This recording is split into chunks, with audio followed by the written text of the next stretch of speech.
call the meeting to order. Let us know when we're good to go. All right, welcome everybody.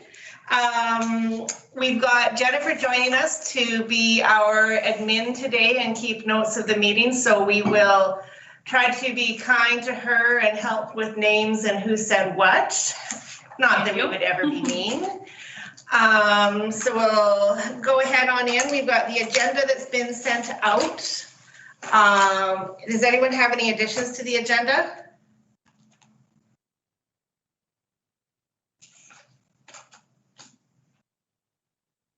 And just as they're going, you've got all the names, Jen? Yes. Okay, correct. Yeah. I would accept a motion to adopt the agenda then. Judy, thank you. All in favor? Eyes appear to have it visually. Good enough. We've got minutes from our last meeting in our package. Has anyone had anything that they saw that needed to be amended in the minutes?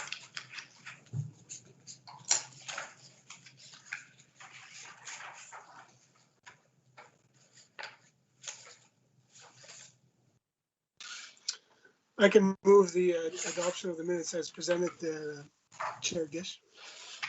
Thank you, Ruben. All in favor? Ayes have it. Away we go. Thank you. So Jennifer, I'm going to sign the minutes then and give them to you. Hi, Brad. Sorry I'm late, like a robot, I drove to the police station. Thank you. I did that. So Jen, Brad Pears is our PCB. Okay, perfect. Thank you. All right, not having any presentations today, we are going to move straight into reports, which means the chief gets the floor. All right. Excuse me. Breezing through my report, I'll just touch on a couple of items. Budget actual for April 1st should be 25% of the budget used. Our actual is 20%. However, it's still early in the year. We haven't received many of our grants. Our revenues are always a month behind. So we're sitting in a good position overall, and we anticipate it will stay that way. There is a budget actual report included in your package for 5.2, but just focusing on a couple of items there and on the revenues. We're currently in the process of completing our provincial grants for the municipal police enforcement grant and the police officer grant. So that's about $400,000 in funding. So we're by the end of the day, we should have those applications completed with finance, and the province looks like within their budget, they have not made any changes to those grant funding programs.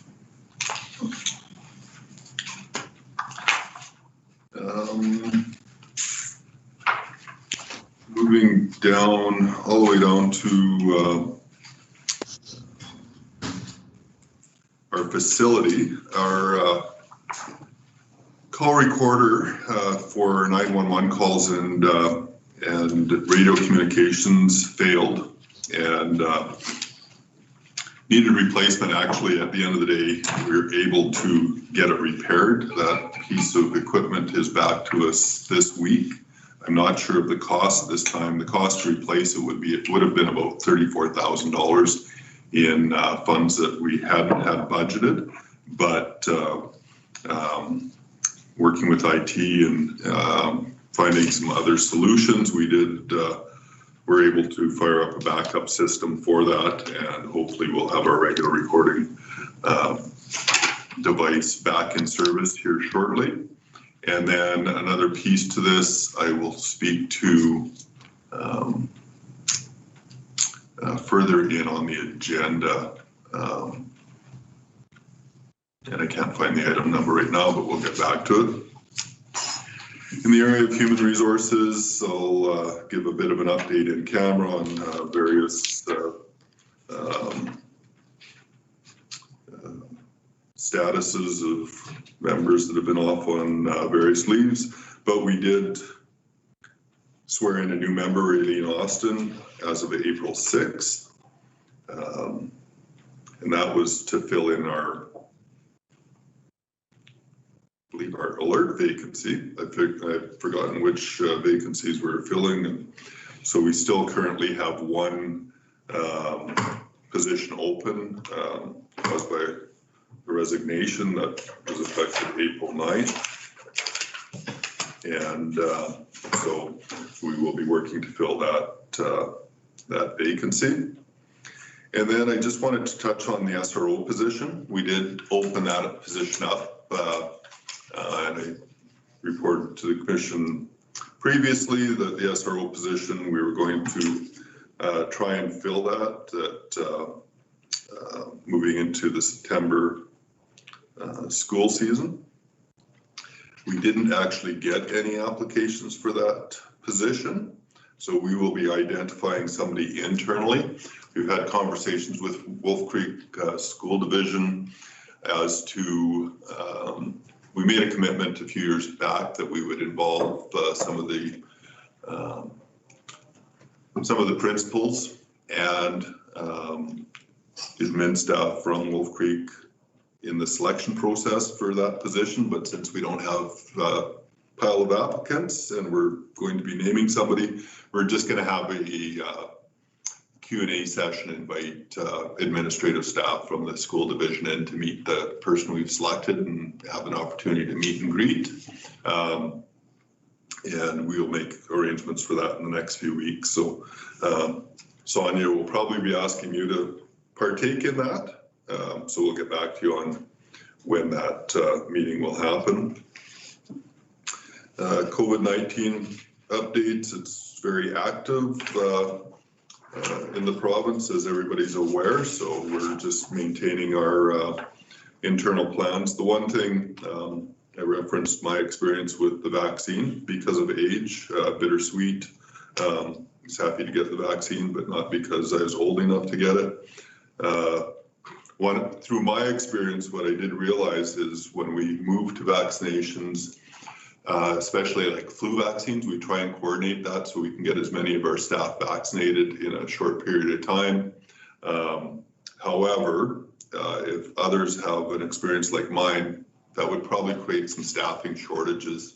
So we'll be looking at how we coordinate and schedule staff vaccinations as they roll out. I suspect that they will be open as of this week for police members.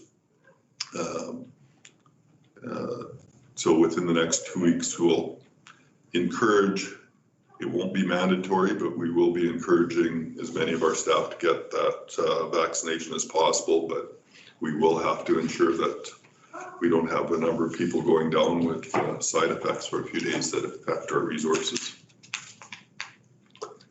And that's it in a nutshell, unless anybody has questions on any other content with it.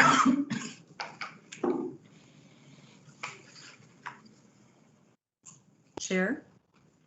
Yes, please proceed, Elaine. Thank you, Chair. I wanted to ask the chief with regard to the officer who is sworn in, right? The swearing in ceremony. Do we as commissioners ever attend those ceremonies? I think it would be very interesting. Unless it's a recruit graduation, typically no. It's a fairly informal ceremony. We swear in members with the oath of confidentiality, issue their badge, take a picture. So it's a very quick session, usually on the first day of work for the member. What I would like to do that we haven't done consistently, and it's a bit of timing and schedule, is bringing those members in to meet the commission shortly after they start. And Constable Copan and Constable Austin, we'd like to bring in and meet the commission, but with COVID and all the other changes, we just haven't done that. I was starting to picture a secret society ceremony. It sounds pretty boring, Laura. Yeah, it's exciting for the member, but yeah, it's fairly quick and easy, more paperwork to sign, but yeah, not a lot of pomp and circumstance. All right. Any further questions for the chief on his report?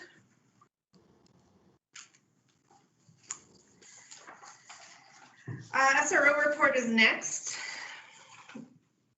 in our agenda. There's definitely been some files open and some attention done.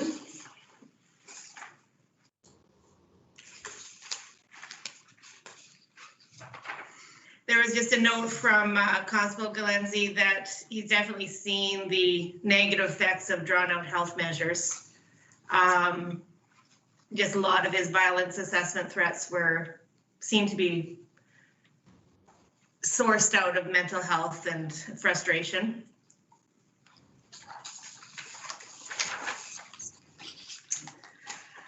Next on our line then, unless anyone has questions about the SRO, is the budget itself. So it's been a while since we've seen some of the numbers.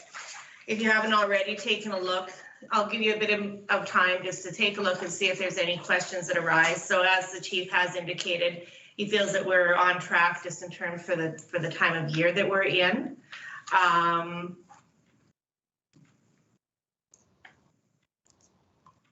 And just in relation to security clearances and our third-party criminal record checks, our numbers were slow out of the gate in January, but actually the last billing that we did is right in line with our budget targets, and we're getting back to normal numbers, so which is very positive. And if that continues throughout the year, we won't see shortfalls in those areas like we did in 2020. So fingers crossed that will continue. That will relieve a lot of stress. Yeah, and that's really impacted by the various changes with the health measures, businesses opening, closing and whatnot. So I say that with optimism that we will continue the way we have been.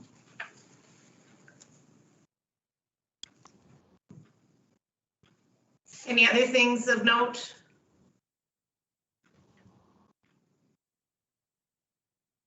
All right, we have Brad Pears in the house. I see it was not a busy year or a busy month. Busy, nothing to report. Okay, excellent. Good news, everyone's just head down. Mine was a quick report too. It felt like this meeting came quickly, but with the first of the month being a Thursday and our meeting on the third Thursday. So the only thing I did was meet with the chief in preparation. Ruben, what's been going on at council?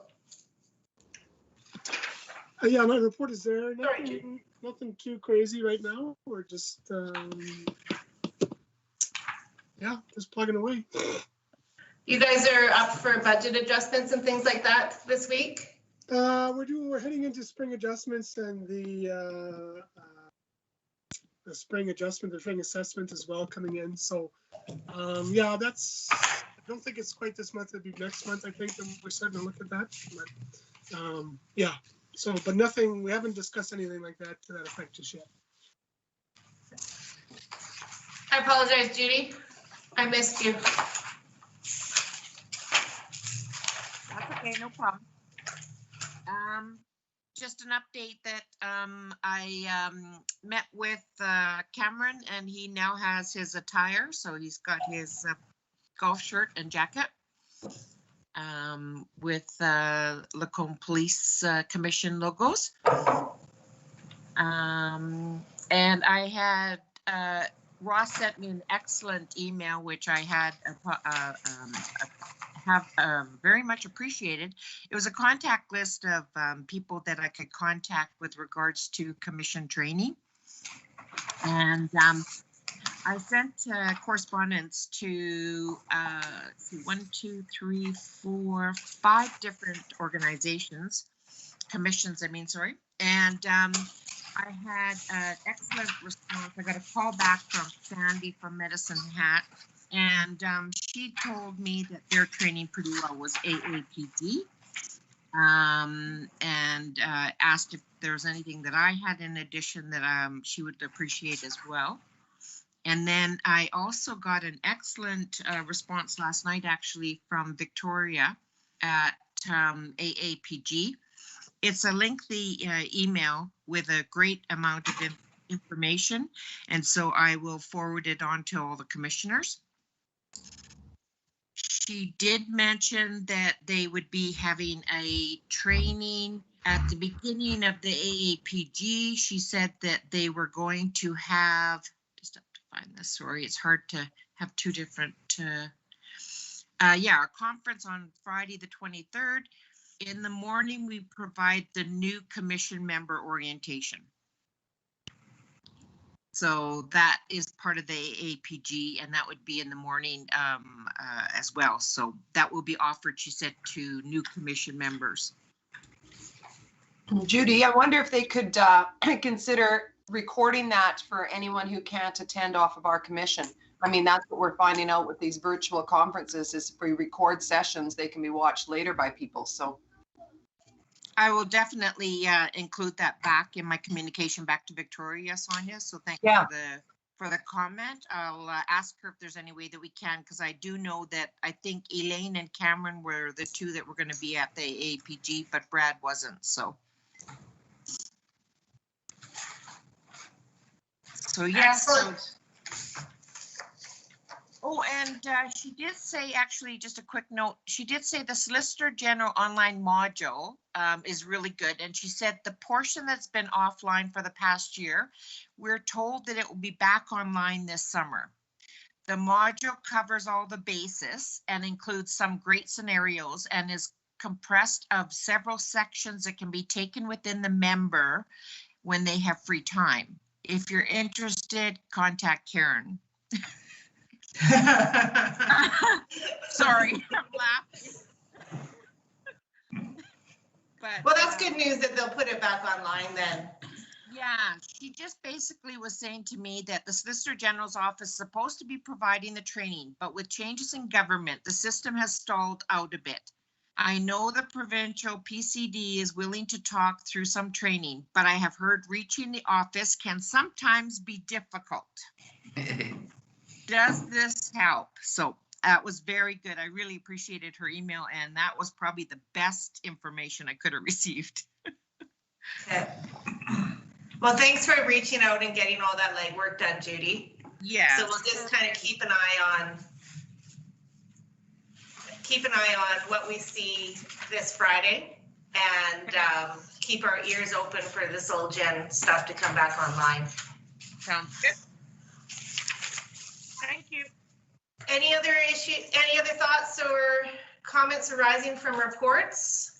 Actually, I was just, I wanted to, you referenced the spring adjustments, and I guess it could tie into budget, but Diane will be going before council. We had a server upgrade scheduled within our 10-year capital requests. And that provides some redundancies as well within that system. But the initial cost on that, when budgeting was being done last year, on actual costs this year, it would appear there's going to be about a shortfall of about $20,000. So Diane will be taking that to council for spring adjustments, asking for the additional $20,000 for that server upgrade. And Diane, myself and Diane and the CAO had discussed a number of items, a little bit around the most funding, but in alignment with spring adjustments as well. And the system that I talked about earlier that crashed, Diane was going to ask for additional funds if needed for that system. And so once we get that system back and know our costs, there may be an additional request via Diane to council. But currently, I believe it may just be the 20,000, not potentially 44,000 that will be reaching out at hand for dollars for. And can I just add, I'm sorry to interrupt, that money that is being requested for those servers, and if need be that recording server as well, would be out of the IT reserve, not police reserve. So they are planned for a replacement, and all the replacements do come out of IT budgets. Thanks, Diane, for clarifying for us. Yes. Good to know it's not out of our wallet. All right, anything further then on reports or any other ideas popping into your heads? Please speak up. If not, I would accept a motion to accept reports as presented. I'll move that, Chair. Thanks, Elaine Will-Larson. All in favor? Ayes appears to have it. Good enough. Next on our agenda then is we're just moving into old business. So one of the old business is just getting our policy manual finalized. So thanks to Commissioner Will-Larson for her assistance and for Ross for putting this back together for us. So it's in your package, but a couple of highlights and one that Ross added once he was taking a look at it. Mostly just we've done some updates in the meetings of the commissions, clarifying, for example, that we don't need a seconder, addressing the concept of visual affirmations when we're doing video conferencing. But in item 2.11 sub 6, Ross just did clarify just the role of the admin person in terms of distributing the agendas and things like that. So it's nice just to have things squeaky clean. So I'm fairly pleased with, we have to do the policy manual review once a year, and it seems like it's nice we get to just keep polishing it here and there. So additions to appendixes was our compliance checklist, and then just a sample commission member advertisements, which would have been a compliance issue for us. Any questions or concerns or further thoughts on the policy manual?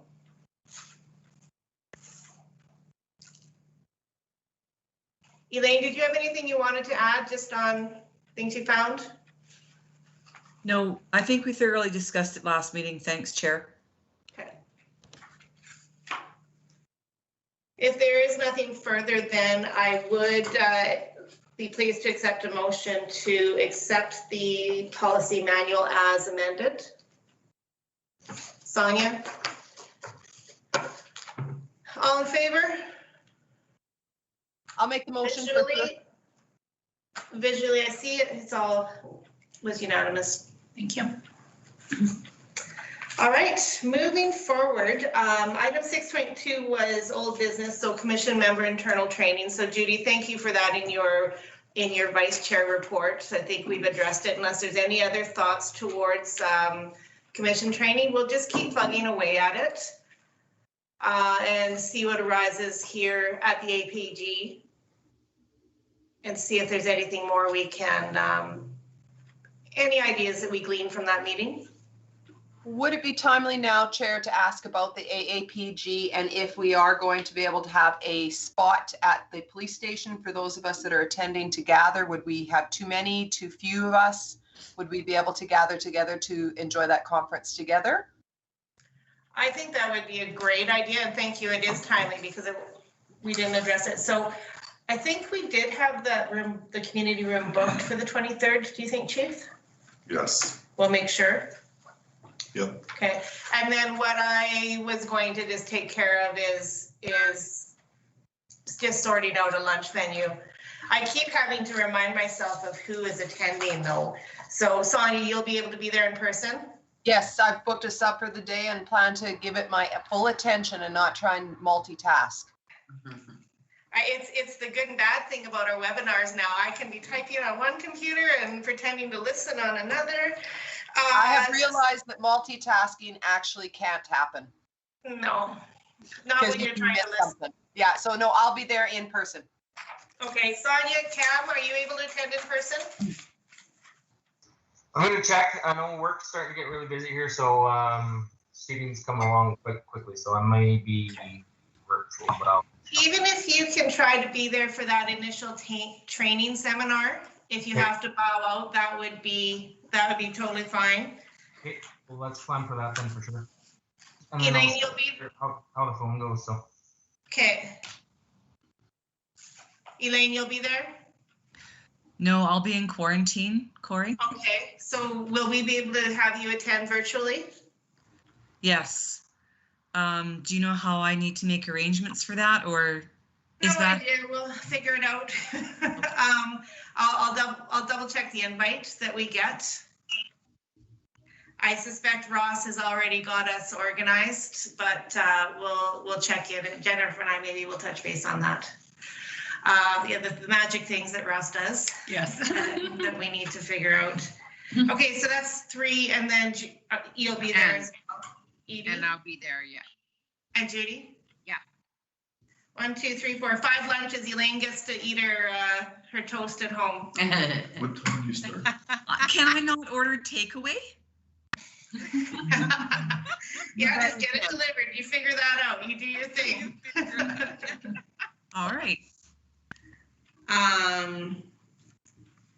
Sorry, I think it's a 9 o'clock start. The agenda's in our package. So I should be available to help get you set up and flow through the day. So it's good. 8:30. Yeah, 8:30. Even better. Good enough. So we'll meet at the police station, and I will reach out individually about organizing lunch. Thank you. All right, so that brings us to the new business portion of our agenda. Item 7.1 is AFRAC console upgrade. The chief has lots of things to say. And this is one of those IT areas that if I don't speak very intelligently, I might defer to Matt in the corner or Diane. Basically what we have is the AFRAX is the radio system, the provincial radio system that we use. It's a digital system. And we have been on the system for quite some time. However, as we've expanded with our CPO monitoring contracts,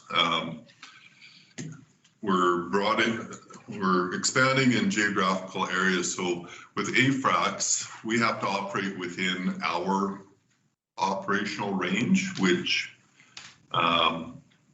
is in alignment with all of our contracts. However, some of the outside borders of their operational areas is outside of our operational area. So to fix this problem and to come into compliance with AFRAC's policies and to be able to expand our services to other agencies, we require what's called a voice over internet protocol type of system that will allow us not only to comply, but to have better radio access to support our contracts. And like I say, to expand for other contracts. Moving forward, if we did want to dispatch for other services, say other emergency services, including potentially fire services throughout the area, this would enable us to do that. We need the system now, so we have reached out and got quotes. We're awaiting final numbers, but we have to upgrade not one but 2 of our consoles, our primary console and our CPO monitoring console, which based on the current numbers I have would be about $98,000. So this wasn't budgeted for. It was a bit of an unknown during the last budget season. but at some point in time, we're going to have to make this upgrade. So what I was going to request of the commission, we've had discussions internally with the city, potentially trying to access more of the most funding that the city received. That does not appear to be an option. The most funding money allotted for the service in the last budget meeting, there was $100,000 being transferred to our reserve. That is where that $100,000 was coming from, was from that most funding, and that will be it. So what that would do, that $100,000 with our $20,000 surplus from last year and the $50,000 that is already in our operational reserve, brings our operational reserve up to $170,000. My request is that the commission approve spending for the AFRAX console upgrades, which would come from our current operational reserve. I don't want to put an exact number on that because, as we've seen with other items, those prices fluctuate.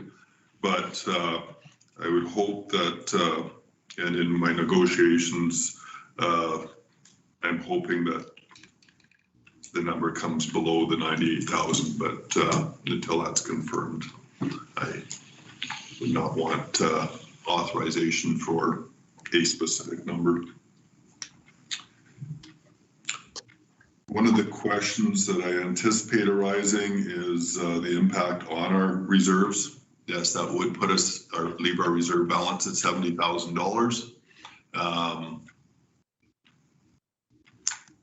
We would hope to build that, but the intent of the reserve would be a bit of a rainy day fund, and this is a emergent need. So that is where we stand with that item, and I'll open it up for questions.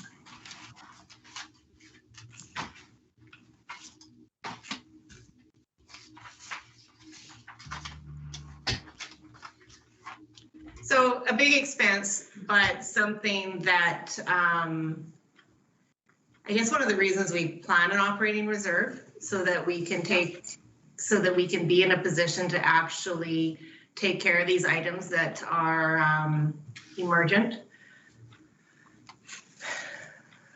I've seen some nods, but. One of the questions that came up in my discussions with Diane and Matt, CAO Gowdy, was that with the operational reserves, the policy was developed and council accepted it as far as how we manage or utilize our reserves. And initially, when we were developing that policy, we put a ceiling on how much the commission could decide to spend, but council actually removed that and didn't feel that if the money was in reserve, that the commission didn't need to come back to council for approval to spend that money. So it is the commission's decision. We don't have to take this back to council for their approval to utilize these funds. So we have, through administration, ensured that the request is landing in the right place and with the commission, and that the commission does have the authority to make the decision. Ruben, I see that you have your electronic hand up. Thanks, Corey. I guess my only concern is that that's a capital item and this is an operational reserve, so to speak. I mean, I know it's kind of an all-in-one catch-all, but I just don't want us to be in a position where we could you know, we don't know how this year will play out or the next year will play out or whatever. And I don't want us to get caught with a significant budget shortfall and we've depleted it on this. And then, I mean, I realize there's still gonna be money left, but so that makes me a little nervous. What was this? So you said it was 98,000 total, Chief, or you think you can get it for less? I'm hoping it'll come in less. I think the 98,000, based on the original costs that I've seen, are on the high end. However, there is some hardware that we're replacing within our current capital replacements for this year for IT that I believe we're going to find some dollars that are already allotted for capital replacement for some of the hardware costs for the system, which would reduce our need from the reserve funds.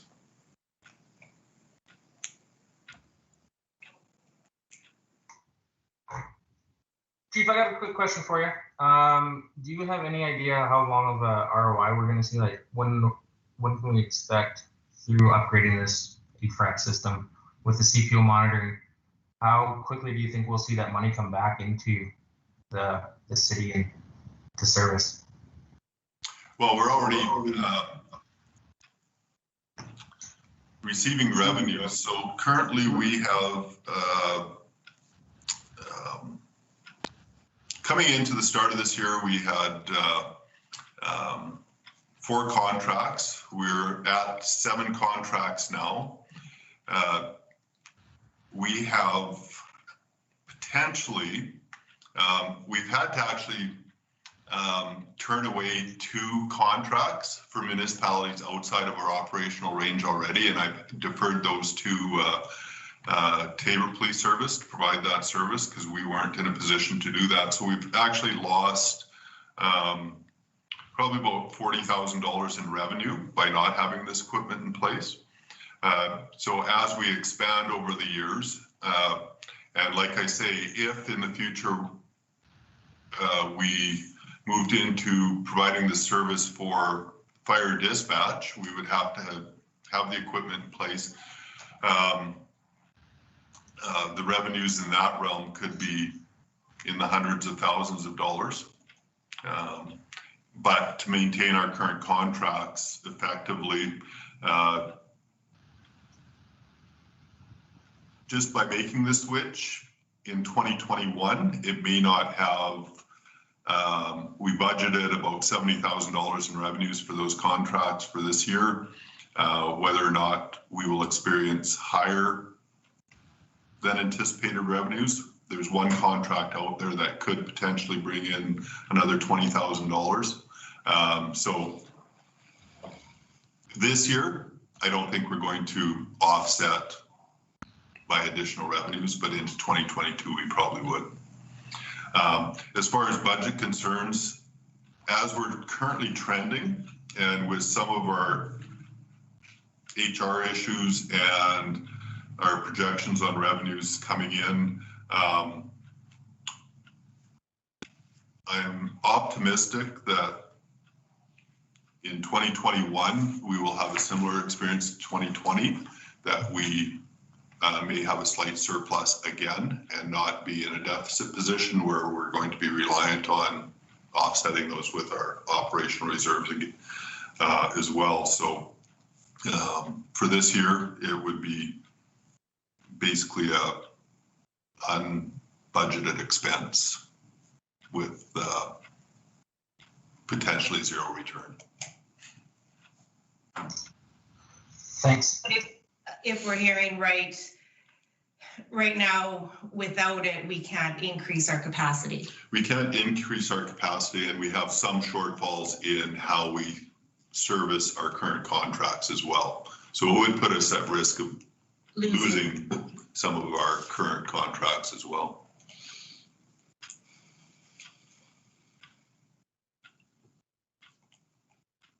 Go ahead, Ruben. And so if we did the upgrade, then this upgrade will be good for an additional, like, you know, a number in terms of how many additional contracts or an increased capacity. I mean, I don't want us to go down this road and then you do fire dispatch and find, oh, that's okay, now we're at capacity again, kind of thing. Like, I'm just trying to get a feel for if this is it for a while, or what's your sense on that? Yeah, and when we moved back to our dispatch services, when we moved into our new facility, we didn't really anticipate this type of growth or expansion, especially not for a revenue purpose. So when we put our systems in originally, we really went with the base equipment and amounts to save dollars at that time.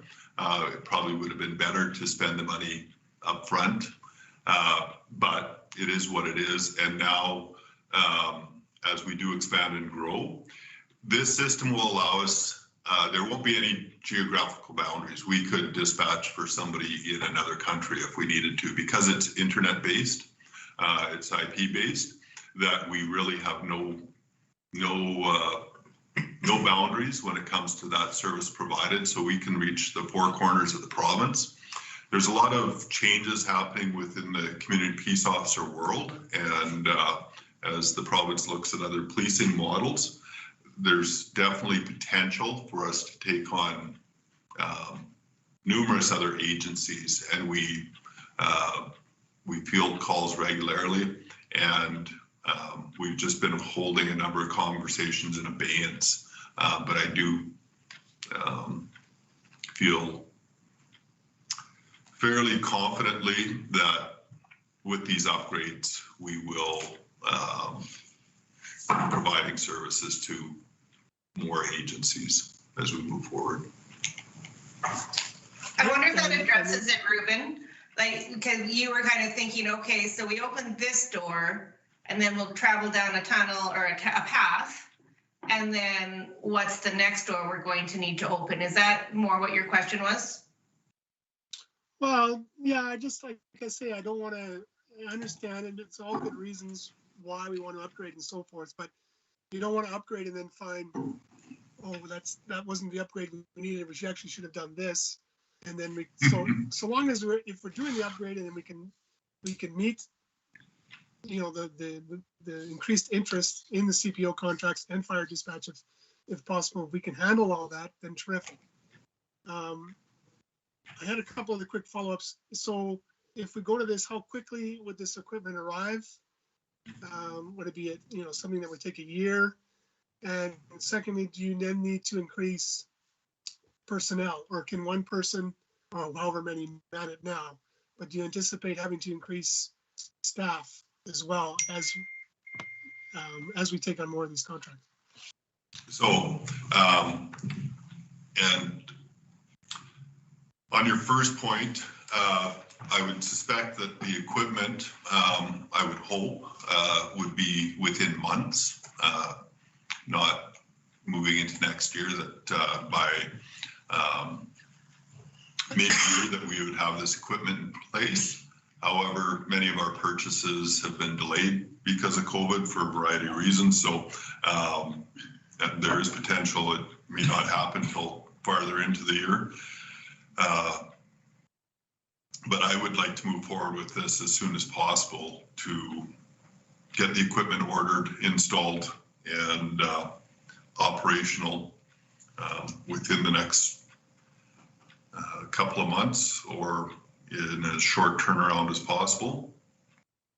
In relation to your second question, I think that's very valid, is when you talk about future expansion needs, the equipment will serve our needs. If we were to currently try and duct tape solutions to our existing system, we could probably do it for potentially half the price, but we know that 1 or 2 years down the road, we're going to pay that price again and then again. So this system will allow us to move into the future, and we shouldn't need any expansion of the system other than course, looking at some sort of replacement schedule, that this is built into our future replacement schedule. And then on the resourcing side, we wouldn't have any current need for additional resources. But if we expand, and I think that would be a different business plan and another discussion that would need to take place, is if we are going to expand into, say, a fire services dispatching center, then depending on the number of contracts we looked at in those areas, we may have to look at additional resources, but there we would be looking at the revenues offsetting the cost of those resources and still showing a profit at the end of the day. So absolutely, in our current environment, no, we won't need any resources. I don't anticipate needing any resources to manage additional CPO contracts for at least another year or 2 years, which would be built into our human resource plan. But there is potential in the future for those types of expansions in other areas, or bolstering our resources to support a communications center. When I get into some information on 7.2 on the agenda, it might help a little bit as far as we expand the overall discussion around dispatching and expanding services.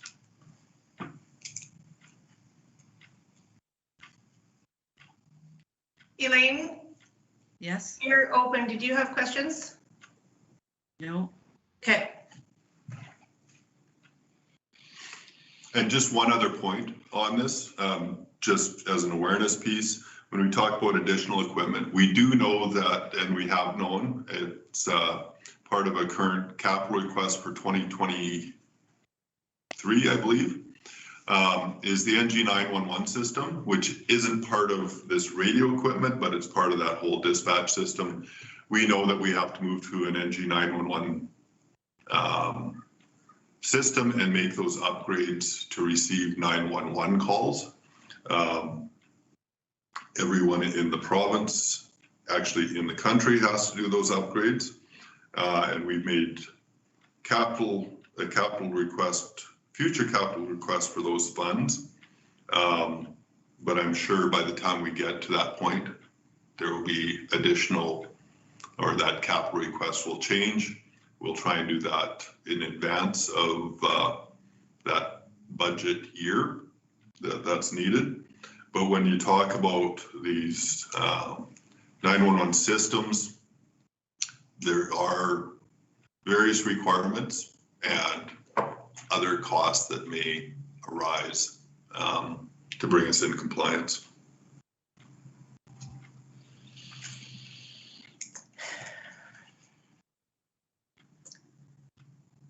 Is anyone prepared to make a motion just as a result of the chief's request?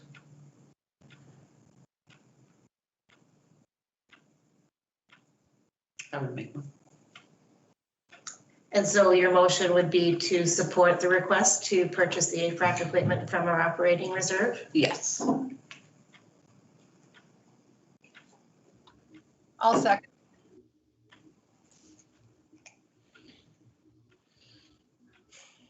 Any further discussion?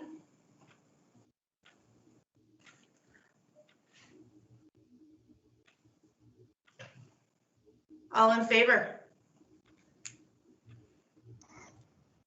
That appears to be unanimous then, Jennifer. Thank you. Thank you, everyone. I thought we'd have to defer to Diane for some of the technical information on that piece, but if there are any of those types of questions, Diane has been very helpful in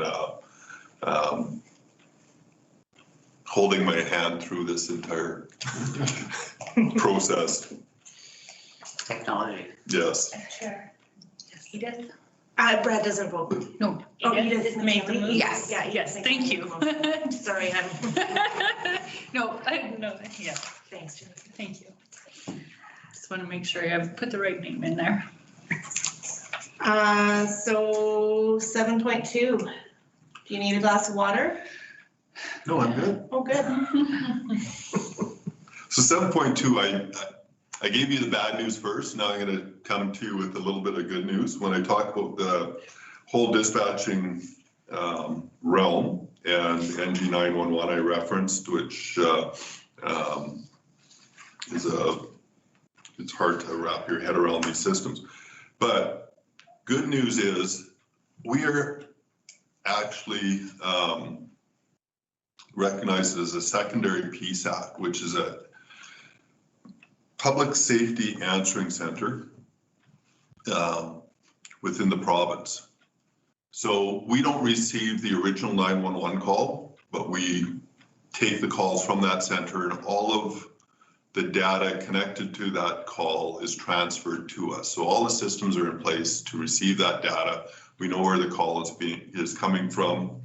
Part of the NG911 upgrades is so that we can do that via text and cell phone. But a primary PSAT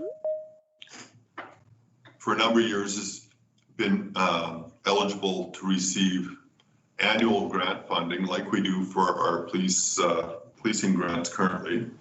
But a primary PSAT receives funds, and on your cell phone bill, you see a charge for 911 services. Secondaries have not received any money. However, we've been lobbying for a few years now, actually, and through the Alberta Association of Chiefs, actually through the Association of PSATs, 911 PSATs, which we are not currently a member, but we will be moving forward. And other avenues, we have been lobbying to get funding for those 911 user fees, or through those 911 user fees. So what has happened is the 911 Act is currently being amended to allow for that and is moving to third reading, and it's anticipated that that will go through. What will happen with that, and we've been engaged with Alberta Emergency Management on this and started discussions. Moving into, as soon as the Act is passes third reading, then they will start working with us to start building our grant funding, for which we would start receiving some funds starting in 2022, probably after June of 2022. We'd be eligible for funds right from January on, but they make the payments in June of the year is the norm. There is a base amount that they pay, and then currently what we don't know is additional amounts over and above the base. If it's like our current grant funding, it's additional dollars based on population. They're actually looking at potentially changing that to a call number formula. We don't know which way they're going to go, but we do know that there is a very high possibility that we are going to start receiving this funding, and that would be recognized in our revenues moving forward. Those revenues would help offset costs like our console upgrade we just talked about, but also the NG911 upgrade we talked about, or they can be deferred for operational costs, including potential expansion of our dispatch human resources if required. So there's a number of areas that we can apply this funding for. We could currently come into compliance. We would have to become a member of the 911 PSAT Association, which would provide us additional training, guidance, resources, and support.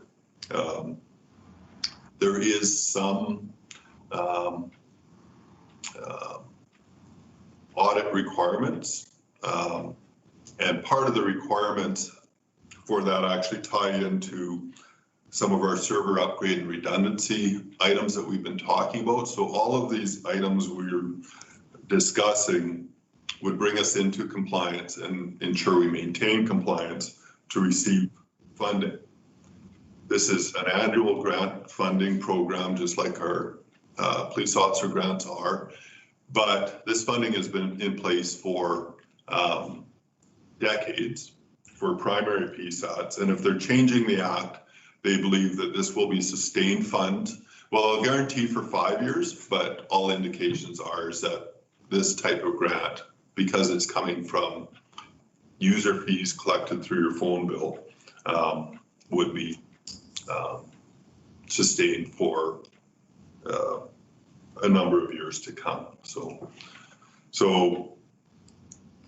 I don't want to throw out what those numbers would be, but until they're confirmed. I know what they are for a primary, but I don't want to just assume that we're going to get exactly what the primaries are getting. But they would be, I anticipate, reasonable dollars and sufficient to offset some of these increased IT needs and costs as we move forward. So.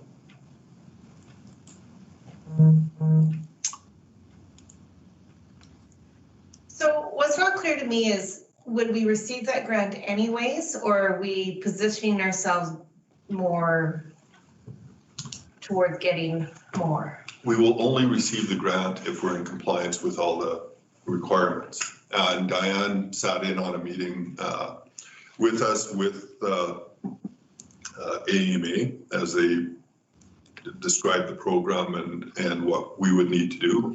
And everything we're doing before we get there will bring us into compliance. Okay. We will not have the only thing that it'll cost us is, I believe, about $500 a year to join their association. But I think there's value even in that association and for us to have representation there.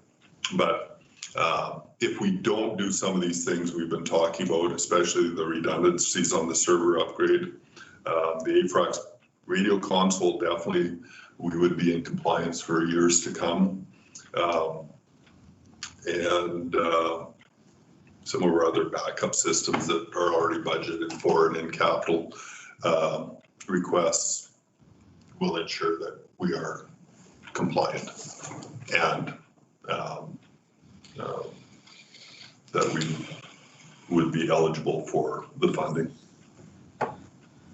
So Yes, we'd please. basically be ahead of the game by having this before that time, like where we'd be scrambling, we wouldn't get. Yes. Yeah. So ideally, when the act is passed, quite likely we would move into our eligibility and grant funding request this fall, the fall of 2021. So the timelines is we would start Q4 of 2021. We would actually be eligible for funds for that quarter, but we wouldn't receive them until 2022. But we would be fully in compliance and operational within the scope of the 911 Act by fall of this year.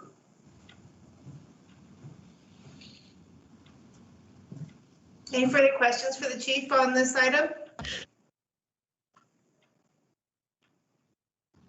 That was very good timing on your mute button there, Elaine.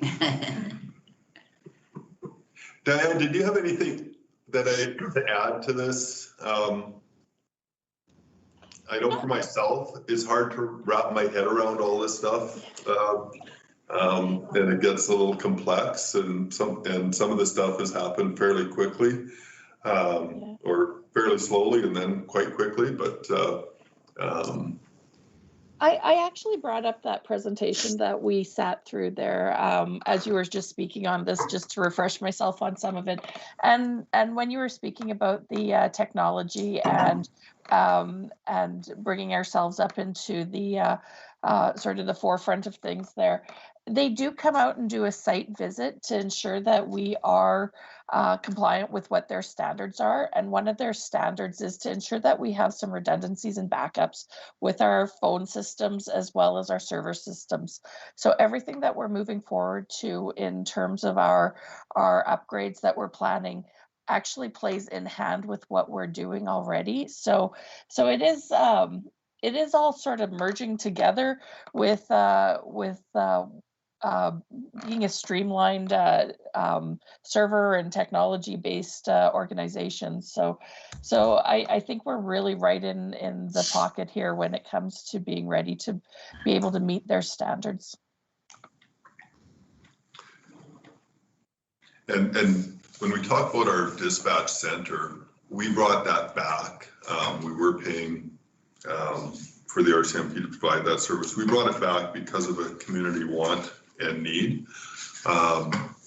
And we know that our response times have been reduced, our service to the public has increased, and we haven't had any complaints on that service. So we have achieved what we set out to do, and now we're at a point that we can actually recoup some costs where up until this point it has been completely expense driven to meet the needs of the service. The CPO contracts have helped us offset some of those costs, but we are turning the tide a little bit. So it is a huge win for us to be able to see some funding coming this way.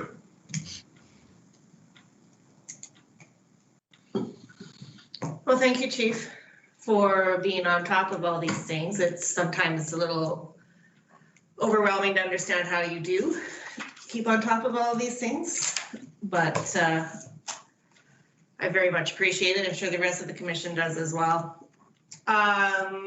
Any further discussions? We'll move on to item 7.3 for new business, which is volunteer advertisement. So always we're always worried about making sure that we're ready to plan for succession as members. Times run out. So in our policy manual, we did add as a schedule the existing police commission advertisement. So we'll just put it out there for information that we will ask the city to go forward and start putting that volunteer application or opening up, and we'll see what we get by next October.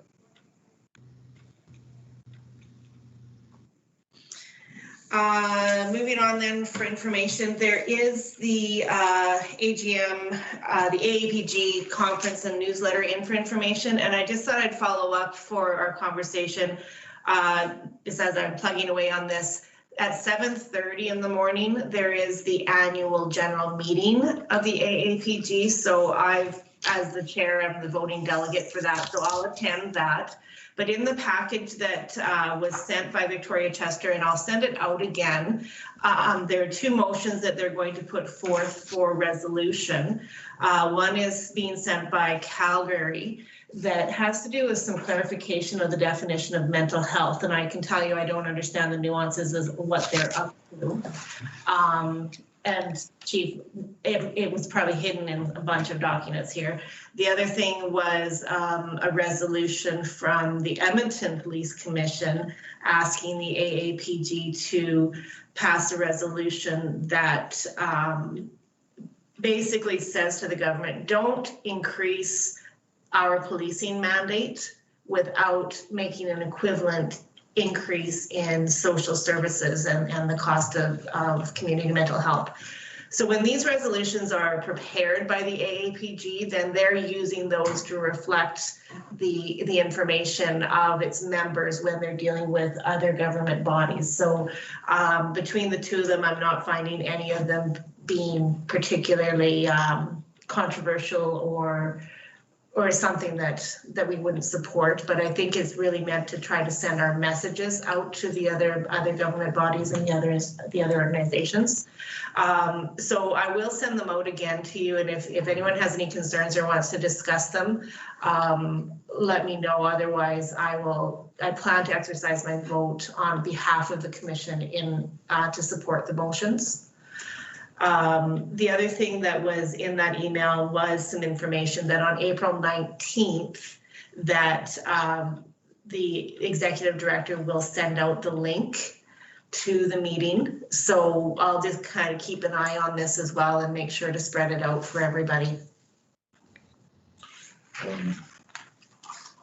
So on the resolution, I'm sorry, I haven't looked at the resolutions or anything else for the meeting, but on the mental health definition of the mental disorder under the Mental Health Act that Calgary is throwing out, I've been very involved with the Police Mental Health Advisory Committee and amendments to the Mental Health Act as far as police response to dealing with mental health complaints and the apprehension and conveyance of individuals.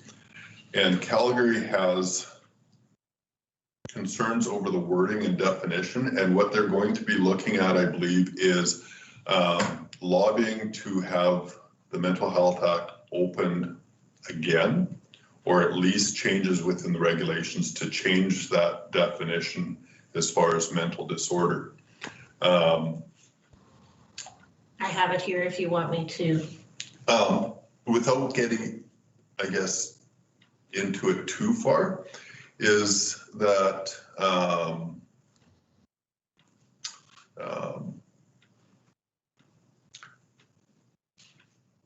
over the last number of years, the Act has been opened. We have made, from a policing standpoint, the Law Amendments Committee for the Alberta Association of Chiefs, locally, a number of recommendations as far as changes to the Act that were not received. I'm currently on a apprehension and conveyance committee with Alberta Health Services as far as how police are performing roles outside of their scope. Basically, within the last year, we fall under scrutiny for doing things the way we're doing.